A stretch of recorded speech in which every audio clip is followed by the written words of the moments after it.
Welcome back, my fellow agents. It is I, X7, your agent of awesome, and the host of Zenorama, the podcast of heroes and monsters. Today we are going to be talking about The Slime People, a movie that scared me when I saw it as about 7 years old. Well, some of it. I never did finish watching it. But before we get too much further into it, please like, share, subscribe, leave me a comment. Let me know what you think about this movie. I know it's razzed pretty much for being low budget and what it is, but it's kind of enjoyable in its own way, and I like it. I mean, not enough to go out and buy it or anything on DVD or what have you, but I like it, and it's fun that it's set in LA and they actually shot it a lot of it out of a studio that I used to watch on when I lived in San Diego. We used to get Channel 11 KTTV.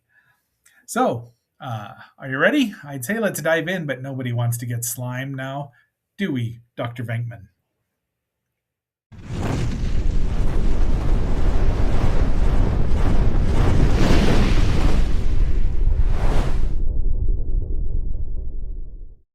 The more you tighten your grip, target, the more star systems will slip through your fingers. So we start right out with the credits here, and we'll do that too. This release was released in 1963. It took 1 or 2 years to actually shoot because they ran out of money. Um, Robert Hutton directed it and also starred in it. And then the other person of note is Les Tremaine, who does a great job. We start out with Mysterious Deaths, though. It runs a whopping 76 minutes. So the estimated budget was 56,000, but I don't have any idea that if it made that. So Robertson said it was shot for 80,000. It probably made money. It was cheap, but they figure out a way. You get the slime people there. Very basic credits. These are all the stars there. You get Les Tremaine and Robert Burton as the next ones. Directed by Robert Hutton, of course, and uh, it was rewritten a bit. It was written by Vance Scarstead, and then it was rewritten a bit by Robertson's wife, Blair. So there he is. There's our hero who's got a pencil thin mustache, even in 1963. Tom Gregory. He's a pilot and he's trying to land in LA but having problems. Fortunately, he comes in by the sea and lands, but nobody's around. And he's checking on it. It looks like he's checking on his cell phone, doesn't it? But the three our other let's see, one, two, three heroes. That would be Professor Galbraith and Susan Hart as Lisa Galbraith and Judy Morton as Bonnie Galbraith. They're not the greatest actors. They hit their marks. They say their lines, but especially the youngest one, and I don't know. I think that's Bonnie, but I couldn't tell you.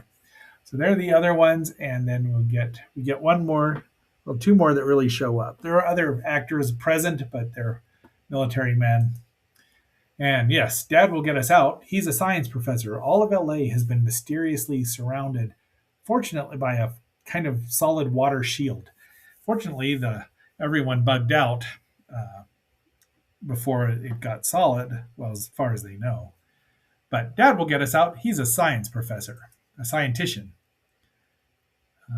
I'm not exactly sure why I kept that in there, but we do get we get some recaps here by this gentleman from KTTV himself, and that's probably one of their announcers. But he tells the audience and everyone what's going on. They've been interviewing people about the slime people that are coming out of the sewers and killing people, and it's just north of Santa Monica. Down, down, down, down, down, down, down, down. Anyway, but it's just in 1963. LA was a different place now, wasn't it? And there's a doctor talking about it. Now there's a shield. Oh, they've been watching this. They're in KTTV studios where a lot of it was shot. It's on film, and they're projecting it. So they find a person trapped in there's the army. They also find a person trapped in the solidified air that surrounds LA. So no one can get in. The army can't. There's still some looters here. They're drunk. They attack people. And then we get our first look at the slime person. Now, he's slimy. He's very slimy. And if he touches you, you know what's going to happen. He's an ugly little spud, isn't he? I think he can hear you, Ray. Don't move. It won't hurt you.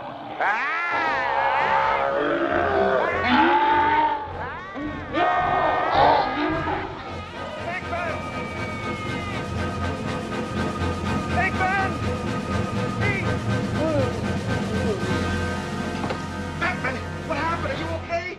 He slimed me. That's great. You know, I've seen that movie at least 20 times straight through. Because once you start watching, you really can't stop. That scene never fails to make me laugh. Now, when I was in the audience that opening night, or it wasn't opening night, but to see it the first time, huge laugh every time I saw it. We saw it, my friend Charles and I saw it 10 times that summer, 1984, for various reasons. Anyway, there they are, the slime people. Now they're postulated they're reptilian, but reptiles are not slimy. So I'm thinking they're more like amphibians, but they come from someplace underneath the earth, underneath LA. But I'm thinking they're amphibians. So there you go, Agent Frog. There's a whole movie about you all that is better than frogs. Yeah, I said it. But they're armed with these spears that have tips on them, that sharp tips. And there is our final hero. And I want to say that would be, where was that? Where's his name there? Vince Williams. I think he's a corporal or a sergeant in the Army because, he's in the military anyway. No, Cal Johnson. Well, he's one of those guys. And he's happy to find everyone, and they fight the slime people. And they've got, I don't know how they can manipulate anything because they've got claws. I think the suits look pretty darn good. I mean, you see that in a Ultraman show, it's going to be all right. Or if Santo is fighting them, you'd think, hey, that's a good-looking monster. But, this copy did come from the Internet Archive, so it's not as wonderful as it could be. Maybe the DVD's a little clearer. But overall, it's pretty good. I mean, so he's got his gun. Everyone's there. They're sticking around. Oh, are they into the... Oh, yes. And here's the hoodlums. They're about to get killed. Slimed, dead. Now, we don't know if they're killing or eating people. They're trying to work stuff out here. It looks like an old calculator. But, they're broadcasting because Tom has some experience. He's also a reporter as well as a pilot. KTTV, Channel 11, LA. And we used to get that in San Diego until, I don't know when we lost it, in the mid to late 90s. Probably when the two other startup networks, the WB and UPN, showed up. Boy, I tried to dig for that. But they're talking. He's telling them what's going on. And, they've coupled up. And there's, I think that is Bonnie, who likes the younger man. Yeah, I mean, right away. And I get it. You're stressed out. You don't think you're going to survive, But they talk more science talk. There's that car. So they're able to drive around. Of course, old Tom falls for Lisa. That's Susan Hart as Lisa. And the widow of American International Pictures co-founder James H. Nicholson. She's probably the one that has a bunch of the movies and won't let them be released. But Robert Burton. And off they go.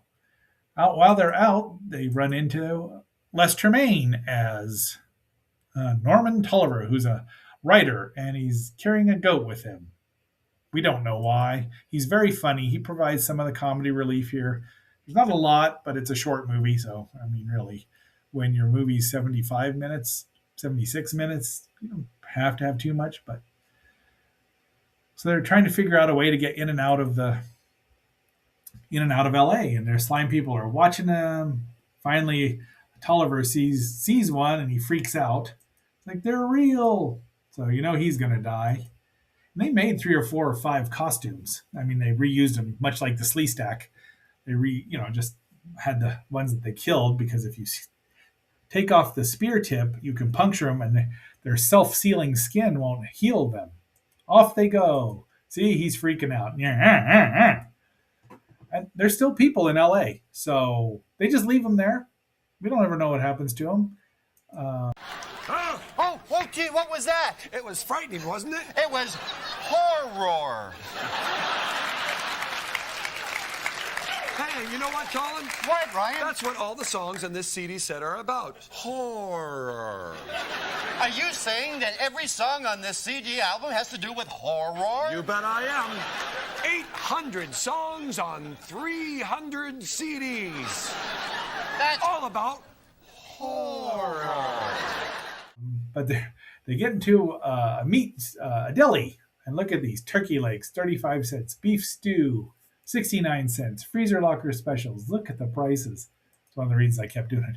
Rib racks, 69. These are pound per pound. Spare ribs, butts. You can get a whole or a half butt, and you cannot lie. You other brothers might deny. She freaks out because because he's dead. He went out to go write his book and gets deaded by the slime people. Slime people.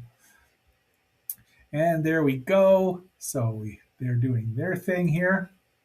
And because Bonnie gets caught by the slime people. See, she gets pulled in there into the trash bin where they're hiding. Looks like a trash bin, doesn't it? And he's out. I got to go rescue my woman. And this is where they find out they're self-sealing because they gooify them. More screeching. Bacon, 3 pounds. Does it say 3 pounds for $1? Gee, many Christmas. Porterhouse steaks. Let's see. He's about to get killed, but they run him over. Saves him. Yay! The movie does move along, but there is also a lot of talking. You could probably take out 10, 15 minutes, make this an hour long, and it'd work a lot faster.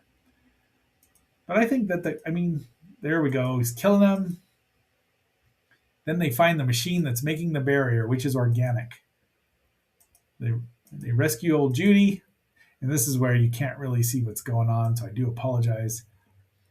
More rescuing. Oh, he kills one, and there's blood coming out of the top of it, which is kind of gross. Ooh, sirloin tip roast for 79 cents. Hen and Tom turkeys. But they've rescued her. Yay! She's going to need therapy. Now they've got to figure out what to do. And they tell him about the machine, and you can't really see it once again. But they're out looking for it. They're trying to get through they figured out saline is the way to get out of the to weaken the barrier. Unfortunately, they don't have enough, so now they've got to go blow up the machine. More slime people attack. Look at this cross body block that the army man does. Kill some more of them. But they just keep coming, so there's a lot of them. There's the machine. I wish I could get a better picture of it. But, finally, he manages to destroy it. Old Tom does. Kaboom! There it goes. And then the fog disappears. So the slime people just die because it's too warm for them. They have to have cold, which is weird. I don't know that they're even amphibians. Sorry, frog. But they die and just fall over dead. They all like they're being strangled. The cold and that oxygen. They can't deal with it. Everyone's happy. The army shows up. They race over there. I don't know if they're dropping bombs. They'd have to blow up LA, but there's the major. Now, the sergeant here doesn't even salute, which that's people, he'd have been at attention right away. They got to go off and give a report. There they go. That is the ever-loving end. All right, that is the slime people. Let me know what you think about it if you got this far. Tomorrow we will be doing episodes. No, tomorrow is the Wild and Wacky Wednesday, which is merch review. It's going to be more books, but this time about a certain radioactive reptile from another country. Anyway, my fellow agents, until our next assignment, this is X7 signing off and phasing out.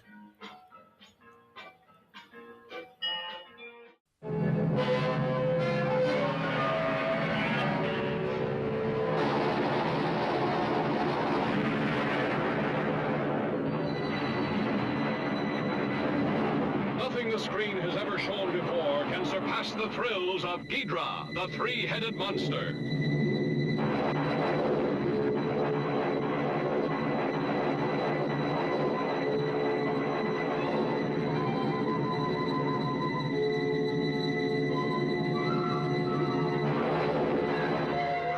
from an atomic fireball hurled from outer space, Ghidra, the three-headed monster, threatens man's very existence on Earth.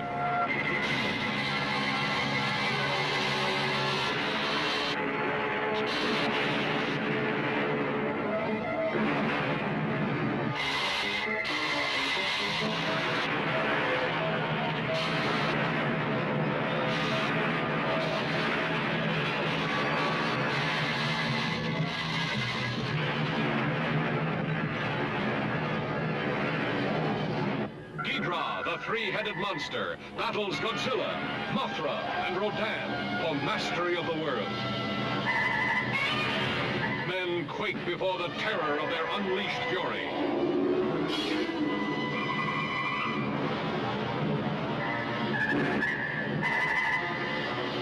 All new, all never to be forgotten. A new high in screen terror.